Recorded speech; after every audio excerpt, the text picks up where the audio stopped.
রাধে বন্ধুরা, কেমন আছেন সবাই? আশা করি সবাই ভালো আছেন। আমরাও খুব ভালো আছি। দেখুন, আরেকটা নতুন ব্লগ নিয়ে চালু করলাম। এই ব্লগটা জামাইষষ্ঠীর ব্লগের সাথে অ্যাড করা হয়নি, কারণ অ্যাড করলে একটু বড় হয়ে যেত জামাইষষ্ঠীর ব্লগটা। কিন্তু সেলিব্রেশনটা আমাদের জামাইষষ্ঠীর দিনই, কারণ জামাইষষ্ঠী দুপুরবেলা ওই বাড়িতে দুই বাড়িতে করে এসে দিদিভাইয়ের আমি বাড়ি এসে আবার রেডি সেডি হয়ে গেছিলাম বার্থডে সেলিব্রেট করব, কারণ শুভর কাকার আর আমাদের মার দুজনের একদিনেই জন্মদিন ছিল। আর এই সেলিব্রেশনটা আমাদের প্রত্যেক বছরই একদিনে হয়ে থাকে। দেখুন, সুন্দর দুটো কেক অর্ডার দেওয়া হয়েছিল। মোটামুটি আমরা এরকম টাইপেরই কেক অর্ডার দিয়ে থাকি। আর শুভর তো একটা কেকে হয় না, বলে কম পড়ে যায়। তাই এই সেলিব্রেশনটা যেহেতু ডাবল, দুটোই কেক ছিল, খুব মজা হয়েছে।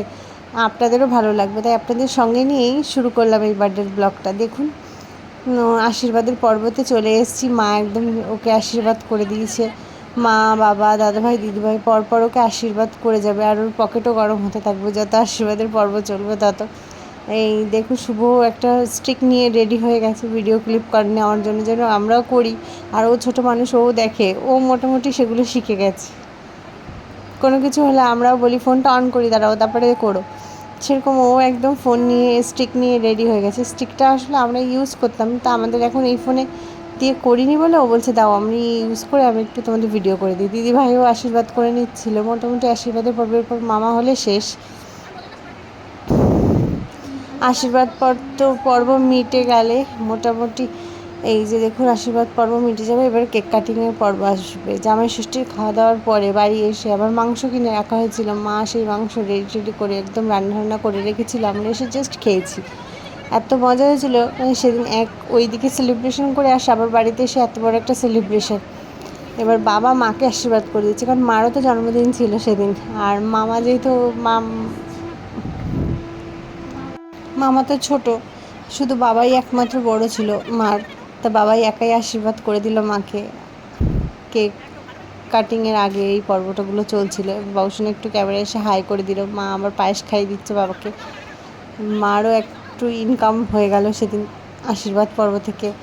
এই যে দেখুন, দিদিভাইকে খাইয়ে দিচ্ছে। আমি আবার একটু ভিডিও নিয়ে নিচ্ছিলাম, তাই দিদিভাই বলছে তোমারটা আমি করে দিচ্ছি, আমাকেও দিয়ে দিল। আমার বাবা বলছে একটু বেশি করে 1 চামচ দাও, হা করছে বড় করে দেখছো। আমি একটু মাকে খাই দিচ্ছিলাম।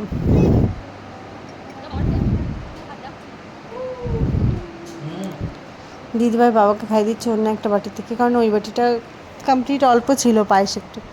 এবার চলবে আমাদের মূল পর্ব, বার্থডে সেলিব্রেশন। দেখুন, সুন্দর করে দুটো স্পার্কেল, ওই স্পার্কেলটা ধরাতে নেমে যাচ্ছিলো। তো পরে ওর কাকা আবার ওই স্পার্কেলটা ধরে দিচ্ছে। আর এই স্পার্কেলটা কতক্ষণ জ্বলেছে।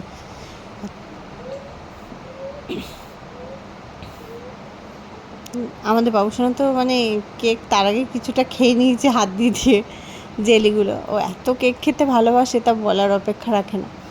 দেখুন, এবং কেক কাটিং চলছে, ও তো ব্যস্ত জেলি খেতে কেকের ওপরে। সবাই মানে সেদিন যে কী কেক খেয়ে নিয়েছে, মানে কোন কাটিংয়ের কেক যে যেখান দিয়ে পাচ্ছে কেটে নিয়ে একটুখানি করে সবার মুখে মুখে দিচ্ছে।